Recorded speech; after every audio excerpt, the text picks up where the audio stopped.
Good morning. Today we're going to talk about the importance of building trust in an online classroom. You must have the trust of your students.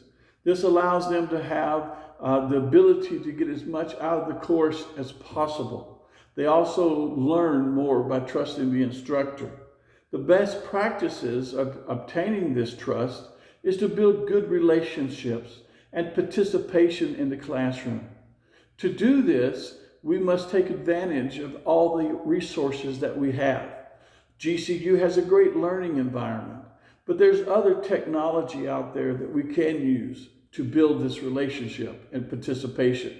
For instance, there's Zoom. Zoom is something that allows you to have face-to-face time with students when necessary. We need to also utilize personalized video content. This allows the instructor not only to put something that's personalized into a video content of the course, but allows the students to see the instructor in a face-to-face moment. We need to allow the students to share with us their personal desires and dreams, personal things about themselves. GCU has a great forum for this. At the beginning of the class, where the student goes to the student forum and posts personal things about themselves, they learn about other students and the instructor learns more about them personally. The relationship and credibility needs to be established by making your class credible. You obtain credibility by setting clear course objectives, letting the student know what you expect of them, gives them the credibility that they need. According to Jeffrey Martin, it is possible and essential to establish rapport quickly by utilizing these tactics we discussed and others.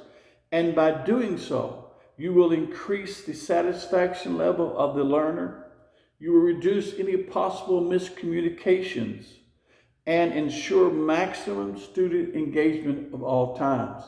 This should be a goal of the educator.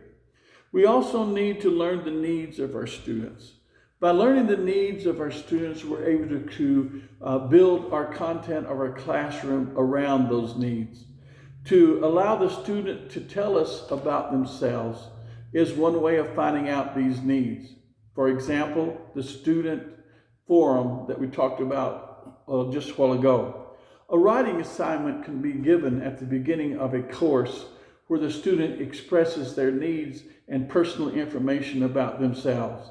This allows the instructor to know more and more about the needs of the students. All this is helping build that relationship and rapport that you must have with your students. That's hard to have on an online class. Viewpoints are also important. You must realize that each student that you have will have a viewpoint that's basically their own. You need to allow students to express these viewpoints.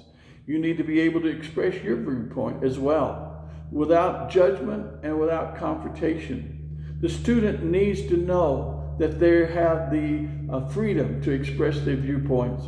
Then discuss the differences between these viewpoints, especially if it is applicable to the content of the course. And then show that we can have different viewpoints, but we can still learn as students and educators. Also, the Christian worldview is something that is important to us as Christians. By maintaining a Christian attitude and displaying the attributes of Christianity, that is one way of actually giving and expressing the worldview that you have as Christians. There's going to be diversity in the classroom. There's going to be different cultures. And sometimes it's hard to express a Christian worldview. But just by maintaining the Christian attitude, we're able to do that. Diversity is good in a classroom. Different cultures is good in a classroom. More and more that we are able to add culture and diversity to our education, we learn more from each other. And that's a good thing. Thank you today for taking time to listen to this video, and I hope you learned something from it.